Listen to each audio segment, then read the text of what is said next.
अध्याय दूसरा। मूर्खता कष्टदायक होती है।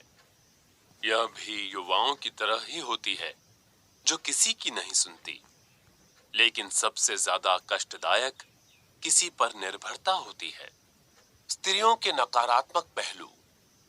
अनृतम साहसम माया, मूर्खवत्वम मतिलुब्धता, अशोचत्वम निर्दयत्वम, स्त्रीणाम दोषा स्वभावजः। यहाँ आचार्य चाणक्य स्त्रियों के स्वभाव पर टिप्पणी करते हुए कहते हैं कि झूठ बोलना, साहस, छल कपट, मूर्खता, अत्यंत लोभ, अपवित्रता और निर्दयता ये सारे स्त्रियों के स्वाभाविक दोष हैं। अर्थात स्त्रियों में यह प्रवृत्ति जन्मजात होती है। आद्य शंकराचार्य का कहना है कि स्त्री नरक का द्वार है। संत तुलसीदास के अनुसार जो स्त्री सत्य जाहिर नहीं करती है वह नकारात्मक से भरी होती है। हालांकि यह बात सभी स्त्रियों पर लागू नहीं होती है। आचार्य चाणक्य स्त्रियों के सामान्य दोषों पर विचार करते हुए कहते हैं कि हर व्यक्ति में कुछ अच्छे और कुछ बुरे गुण होते हैं। बहुत बार ऐसा भी होता है कि कई पुरुष भी स्वाभाविक दोषों से परिपूर्ण होते हैं।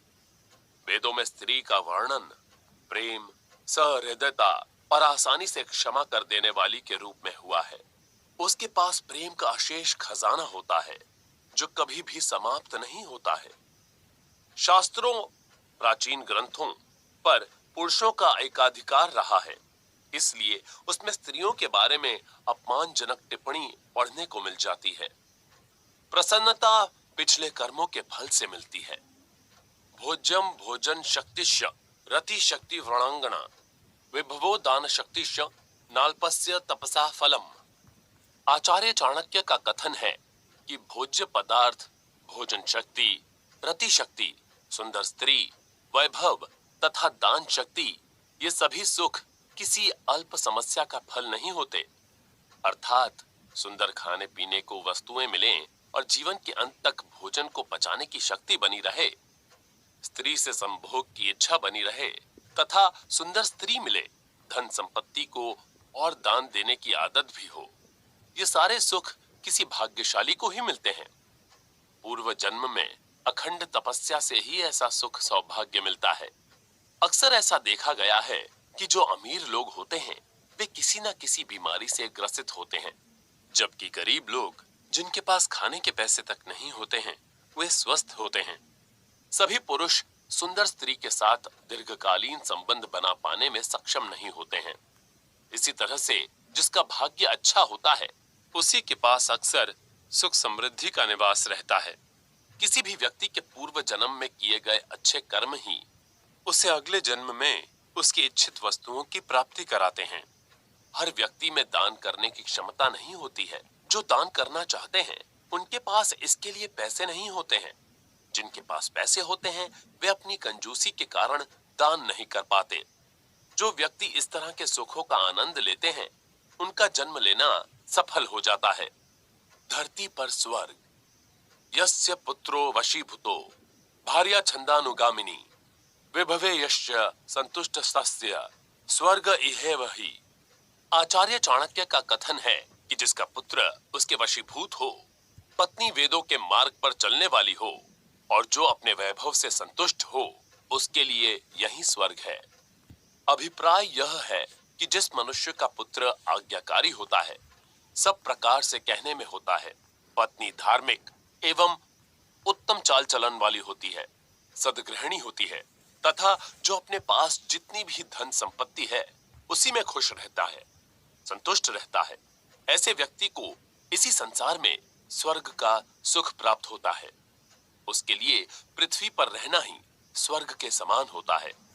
क्योंकि पुत्र का आज्ञाकारी होना, स्त्री का पतिव्रता होना और मनुष्य का धन के प्रति लोभ लालच ना रखना अथवा मन में संतोष बनाए रखना ही स्वर्ग में मिलने वाले सुख के समान है। आज्ञाकारी पुत्र, धार्मिक पत्नी और संतोष, ये तीन चीजें किसी भी व्यक्ति को स्वर्ग में होने का एहसास कराती हैं। एक ईमानदार बेटा घर की मान प्रतिष्ठा को और ज्यादा बढ़ाता है, जबकि एक दुराचारी बेटा घर की प्रतिष्ठा को हानि पहुंचाता है। हर पिता की इच्छा होती है कि उसका पुत्र आज्ञाकारी हो। एक आज्ञाकारी और धार्मिक पुत्र अपने पिता को मानसिक शांति और आत्मसम्मान प्रदान करता है। अगर पत्नी न्यायपरायण, धार्मिक और गुणी होती है, तो वह अपने पुत्र को अच्छे संस्कारों से पोषित करती है। घर में ऐसी पत्नी की उपस्थिति किसी भी पति के जीवन को पवित्र और महत्वपूर्ण बनाती है। वह अपने नैतिक मानदंडों से अपने परिवार की प्रतिष्ठा को बनाए रखती है। आचार्य चाणक्य आगे कहते हैं कि जो व्यक्ति अपनी वर्तमान सुख संपत्ति में संतुष्ट रहता है, वह कभी भी दुखी नहीं होता है। हालांकि ऐसी निष्ठा किसी नियम के तहत विद्यमान नहीं है, लेकिन यह अपवाद रूप में मौजूद है। जिस व्यक्ति के पास आज्ञाकारी पुत्र, धार्मिक पत्नी और संतोष, ये तीनों चीजें विद्यमान हैं, वह धरती पर रहते हुए मानो स्वर्ग में रहता है। एक सच्चा पुत्र, पिता, मित्र और श्रेष्ठ पत्नी।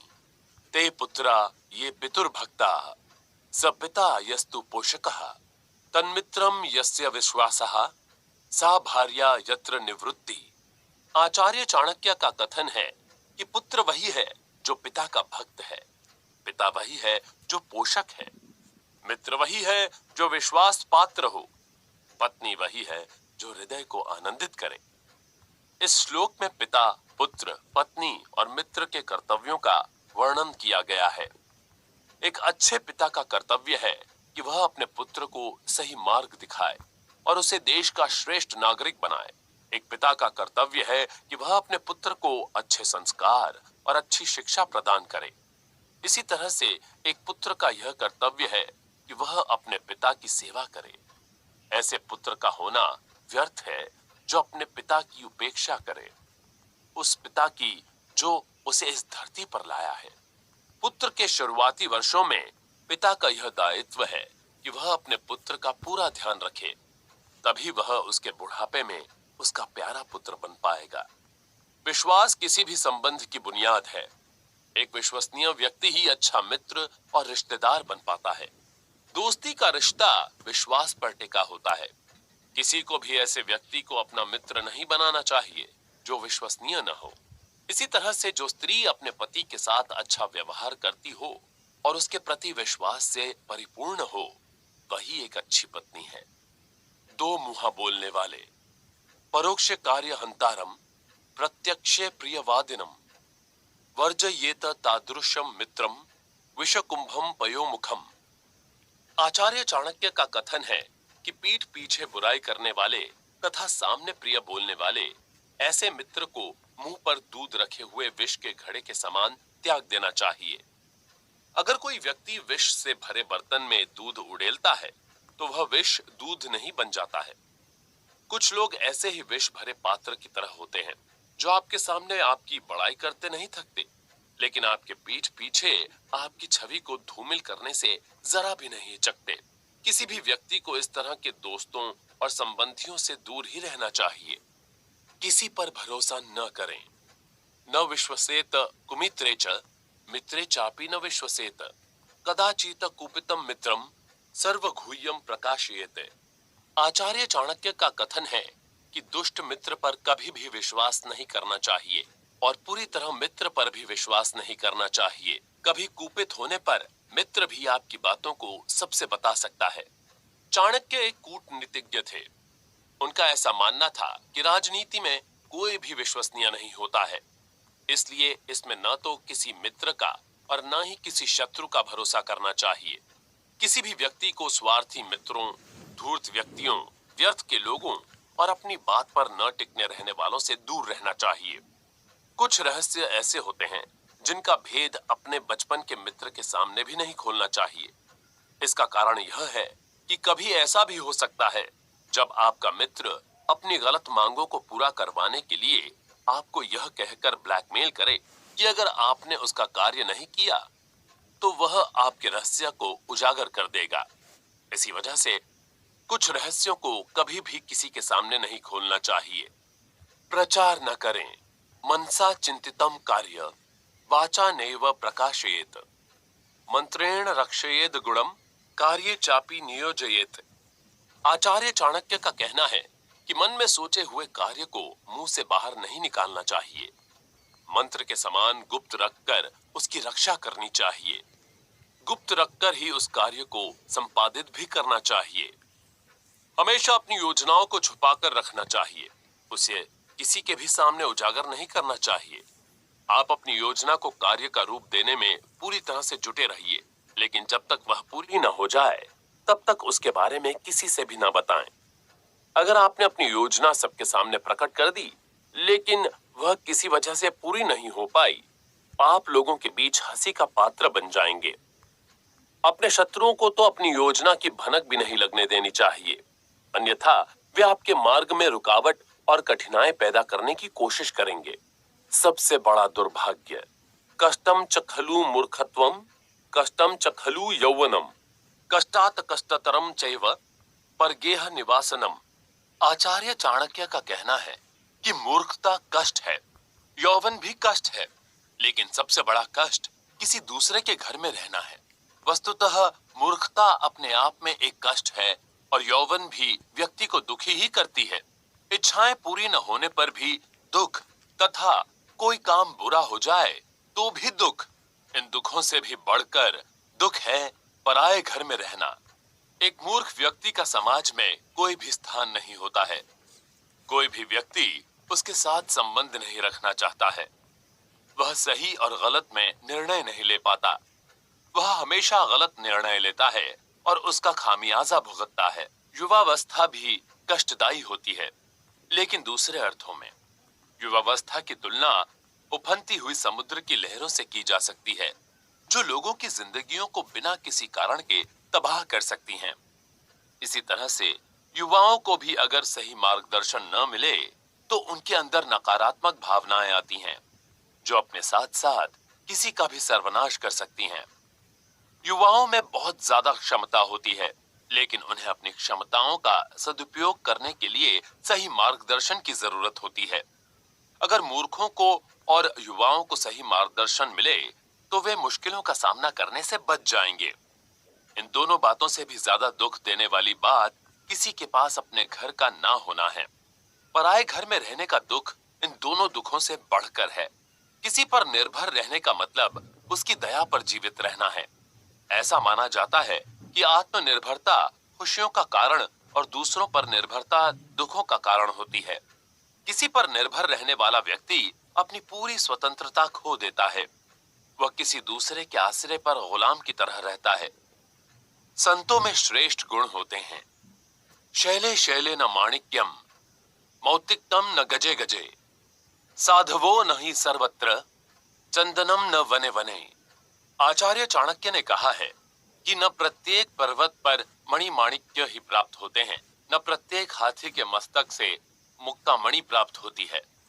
संसार में मनुष्यों की कमी न होने पर भी साधु पुरुष सब जगहों पर नहीं मिलते हैं। इसी प्रकार सभी वनों में चंदन के वृक्ष उपलब्ध नहीं होते हैं। कुछ पर्वतों पर कीमती पत्थर पाए जाते हैं, लेकिन इसका यह अर्थ नहीं है कि सारे पर्वतों पर कीमती पत्थर मिलते हैं।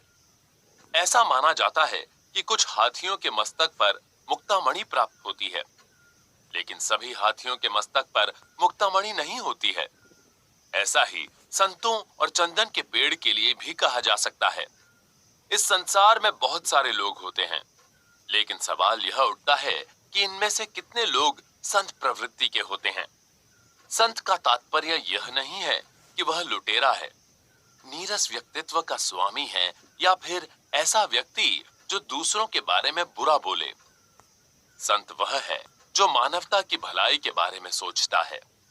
ऐसा व्यक्ति सच्चा समाज सेवी होता है, जो बिना किसी व्यक्तिगत स्वार्थ के समाज की सेवा करता है। वह समाज को सही दिशा दिखाने वाले मार्गदर्शक के समान होता है। आप प्रतिदिन बहुत सारे लोगों से मिलते होंगे, लेकिन ऐसे संत जैसे गुणों वाले पुरुषों से शायद कभी कभार ही मुलाकात होती होगी। अगर कभी आपकी संत पुरुषों से मुलाकात हो जाए तो स्वयं को धन्य समझिए। इसी तरह से चंदन का पेड़ जंगल में उगता है, वह बहुत कम देखने को मिलता है। यहाँ पर आचार्य चाणक्य कहते हैं कि संत पुरुष बहुत कम देखने को मिलते हैं, भले ही आप उन्हें दिए की रोशनी लेकर ही क्यों ना ढूंढें। पुत्र के प्रति पिता के कर्तव्य। पुत्राश्च विविधे शिलेर्नियोज्या सततम बुद्धे नीतिज्ञा शील संपन्ना भवंती कुल पूजिता। आचार्य चाणक्य यहाँ पुत्र के संबंध में उपदेश देते हुए कहते हैं कि बुद्धिमान लोगों का कर्तव्य होता है कि पुत्र को सदा अनेक प्रकार से सदाचार की शिक्षा दें। नीतिज्ञ सदाचारी पुत्र ही कुल में पूजे जाते हैं। अर्थात पिता का सबसे बड़ा कर्तव्य है कि पुत्र को अच्छी शिक्षा दे, क्योंकि नीतिज्ञ और शील संपन्न ही कुल में सम्मान के अधिकारी होते हैं। विद्यालय में बच्चों को ज्ञान मिलता है, लेकिन यह माता पिता का दायित्व होता है कि वह अपने बच्चों में नैतिक मूल्य और संस्कार प्रतिरोपित करें। प्रत्येक पिता का यह कर्तव्य है कि वह अपने पुत्र के व्यक्तित्व में नैतिक मूल्य समाहित करे। अगर एक पिता में अच्छे संस्कार और नैतिक मूल्य होते हैं, तो वह अपने पिता और परिवार को प्रतिष्ठा प्रदान कराता है। ऐसे व्यक्ति को हर जगह सम्मान मिलता है। पुत्र को शिक्षित करना माता पिता का कर्तव्य। माता शत्रु पिता वैरी ये न बालो न पाठिता न शोभते सभा मध्ये हंस मध्ये बको यथा। आचार्य चाणक्य पुत्र की शिक्षा के बारे में माता पिता के कर्तव्यों पर जोर देते हुए कहते हैं कि बच्चे को न पढ़ाने लिखाने वाली माता शत्रु तथा पिता वैरी के समान होते हैं। बिना पढ़ा लिखा व्यक्ति पढ़े लिखे लोगों के बीच में हंसों में कौवे के समान होता है, अर्थात उसे पढ़े लिखों के बीच कोई भी सम्मान की दृष्टि से नहीं देखता है। विद्या हर किसी के लिए हर समय मूल्यवान है। जो व्यक्ति शिक्षित न हो, वह अपने परिवार, समाज और राष्ट्र के विकास में कोई उल्लेखनीय योगदान नहीं दे सकता। ऐसा व्यक्ति काम बिगाड़ने वाला और समाज के लिए एक जिम्मेदारी की तरह होता है। एक शिक्षित व्यक्ति को सब लोग सम्मान की दृष्टि से देखते हैं। इसलिए यह बेहद जरूरी है कि माता पिता अपने बच्चों को अच्छी शिक्षा दें, ताकि उनके बच्चों का भविष्य उज्जवल बन सके। जो अभिभावक अपने बच्चों को शिक्षा देने जैसी प्राथमिक जरूरतों को पूरा नहीं कर सकते, वे व्यर्थ होते हैं और अपने बच्चों के लिए किसी शत्रु से कम नहीं होते। शिक्षित व्यक्ति हंस के समान होता है, जबकि अशिक्षित व्यक्ति की तुलना कौवे से की जाती है। जिस प्रकार से हंस के बीच में कौवा अपमानित होता है, ठीक उसी प्रकार से अशिक्षित व्यक्ति शिक्षित व्यक्तियों के बीच में अपमानित महसूस करता है। ज्यादा प्यार दुलार हानिकारक। लाल नाद बहवो दोषास्ताड़ नाद बहवो गुना तस्मात् पुत्रम च शिष्यम च तांडयेन तु लालयेत। आचार्य चाणक्य संतान के लालन पालन में ज्यादा लाड प्यार के संदर्भ में उसकी मात्रा और सार के बारे में उपदेश देते हुए कहते हैं कि अधिक प्यार दुलार से उसमें अनेक दोष तथा उसे अनुशासन नहीं बरतने पर और कोई गलत कार्य करने पर दंड देने से उसमें गुण आते हैं। इसलिए पुत्र और शिष्य पर प्यार दुलार के साथ उचित अनुशासन और गलत कार्य करने पर दंड देने का सिद्धांत अपनाना चाहिए। बच्चों को प्यार दुलार के साथ साथ सख्त अनुशासन में पालना चाहिए। जो बालक ज्यादा प्यार दुलार में पलते हैं, वे बुरी आदतों को बहुत जल्दी स्वीकार कर लेते हैं। वे अच्छे बुरे में पहचान करने के योग्य नहीं होते हैं। अपने बच्चों के प्रति जरूरत से ज्यादा आसक्त अभिभावक उन्हें पालने में अक्सर इस तरह की गलतियां करते हैं। कभी कभी बच्चों को प्यार के अलावा सजा भी मिलनी चाहिए। उनकी गलतियों को नजरअंदाज करना उनके व्यक्तित्व के विकास के लिए ठीक नहीं है। अगर बच्चा कोई गलती करता है, तो यह माता पिता का दायित्व है कि पहले वे उसे समझाएं कि यह गलत है, ऐसा नहीं करो। अगर बच्चा समझाने से न समझे, तो उसे दंडित करें। सच तो यह है कि जरूरत से ज्यादा प्यार दुलार बच्चों को गलत आदतें सीखने के लिए उकसाता है, लेकिन अनुशासन उसे अच्छी आदतें सीखने को प्रेरित करता है। आचार्य चाणक्य कहते हैं कि बच्चों को प्यार करना अच्छी बात है, लेकिन गलती करने पर उन्हें दंडित करना भी उतना ही जरूरी है। उद्देश्य पूर्ण दिन। श्लोकेन वा तद्धेर्न पादे नेका अक्षरेण वा अबंध्यम दिवसम कुर्याद दानाध्ययन कर्म भी। यहाँ आचार्य चाणक्य स्वाध्याय की महत्ता बताते हुए कह रहे हैं कि व्यक्ति को चाहिए कि वह किसी एक श्लोक को आधे या उससे आधे अथवा एक अक्षर का ही सही मनन करें। मनन, अध्ययन, दान आदि कार्य करते हुए अपने प्रत्येक दिन को उद्देश्य पूर्ण बनाना चाहिए। किसी भी व्यक्ति के लिए वेदों का अध्ययन करना और जरूरतमंदों की सहायता करना बेहद जरूरी है। ध्यान प्रार्थना करने से ही कोई व्यक्ति धर्म के अर्थ को समझ पाएगा। इससे ऐसे सवालों जैसे जीवन क्या है और जीवन का उद्देश्य क्या है का जवाब मिलता है। धर्म के बिना जीवन महत्वहीन है। प्रत्येक व्यक्ति को प्रतिदिन भगवान की प्रार्थना और धार्मिक पुस्तकों का अध्ययन करना चाहिए। व्यक्ति को दिन में कम से कम प्रतिदिन एक श्लोक का आधे या फिर श्लोक के किसी एक अक्षर का ही अध्ययन कर लेना चाहिए। ऐसी आदतों से व्यक्तियों में नैतिक ज्ञान आता है और वे बुरी आदतों से बचे रहते हैं। मानसिक अशांति के कारक तत्व: कांता वियोग स्वजनापमान, गृणस्य शेषम कुंद्रुपस्य सेवा, दरिद्र भावो विषमा सभा च, विनाग्निमेते प्रदहंती कायम। यहाँ आचार्य जीवन में छोड़ देने वाली स्थितियों पर विचार करते हुए कहते हैं कि प्रियतम का पत्नी से वियोग, अपने लोगों से अपमानित होना, ऋण का न चुका पाना, दुष्ट राजा की सेवा, दरिद्रता और धूर्त लोगों की सभा, ये बातें बिना अग्नि के ही लोगों के शरीर को जला देती हैं। बाहर जलने वाली आग तो नजर आती है, लेकिन कोई भी व्यक्ति किसी दूसरे व्यक्ति के अंतःस्थल में जलने वाली आग को नहीं देख पाता है। किसी के भी मन में जलने वाली अग्नि उसके शारीरिक और मानसिक स्वास्थ्य के लिए हानिकारक होती है।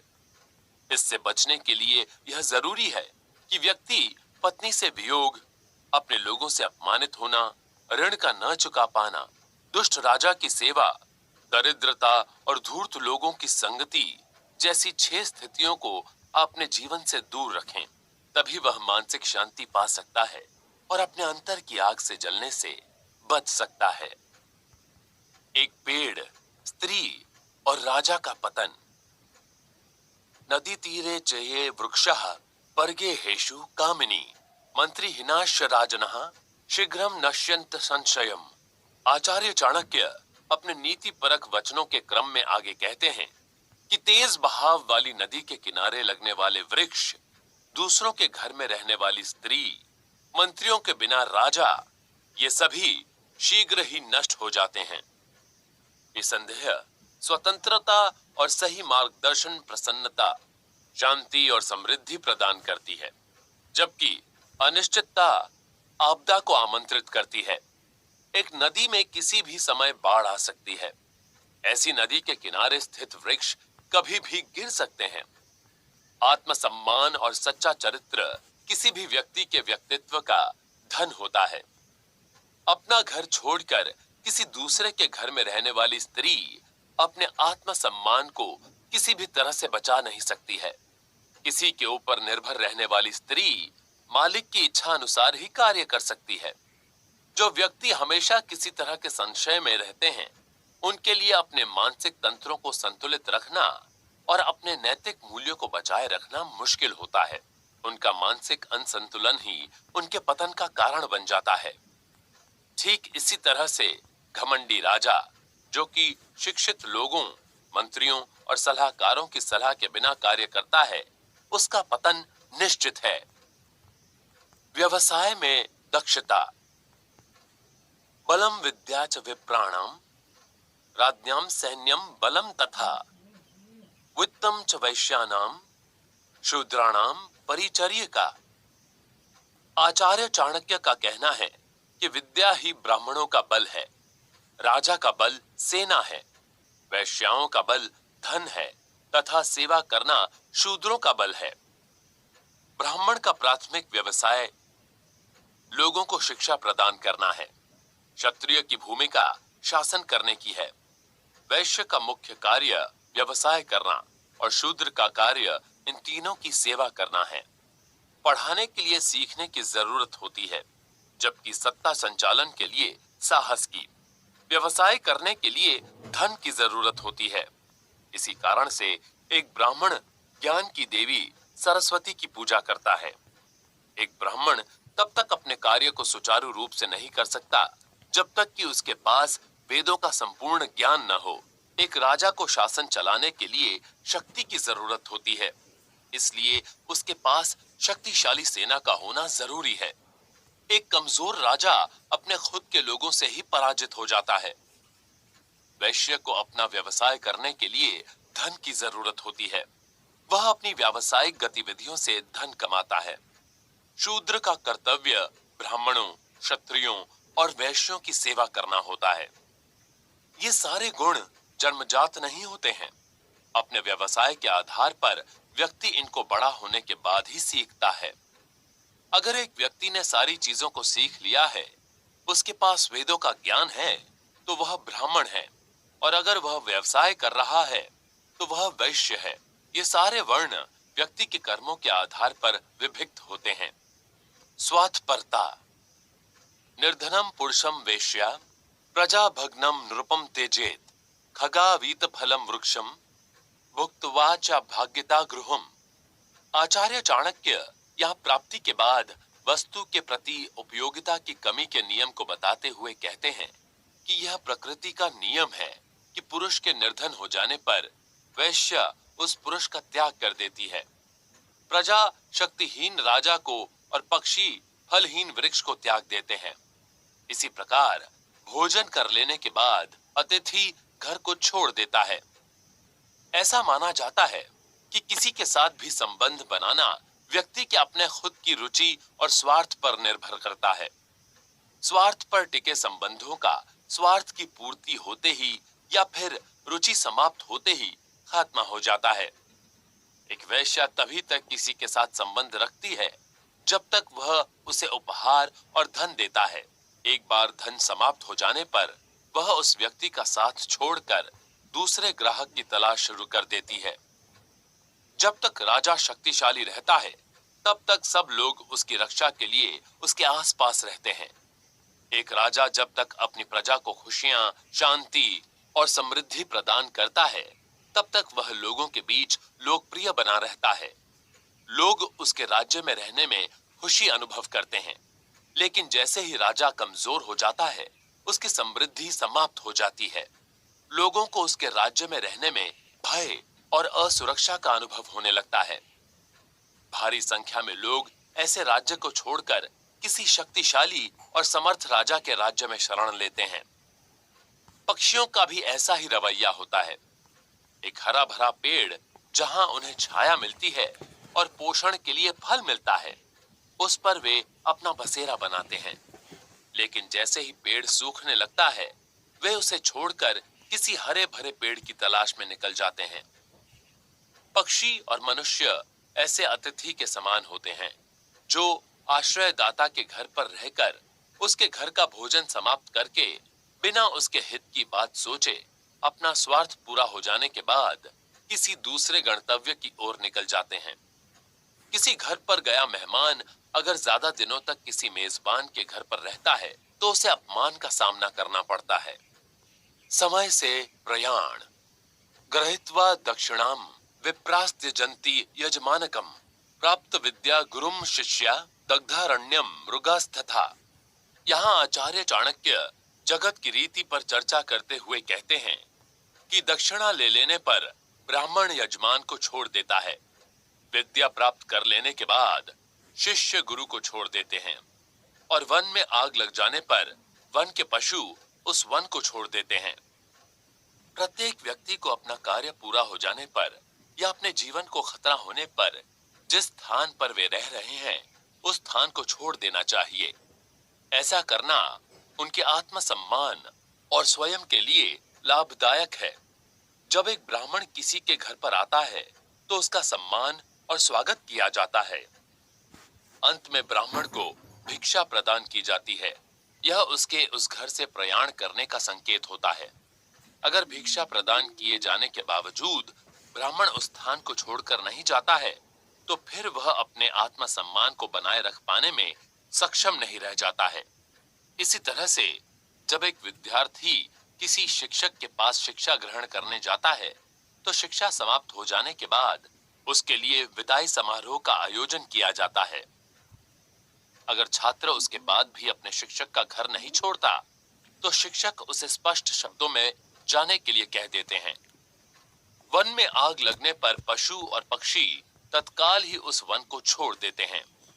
समझदारी की बात यही है कि जब आपके रहने वाले स्थान पर आपके जीवन को खतरा हो, तो तुरंत ही उस स्थान से प्रयाण कर लेना चाहिए।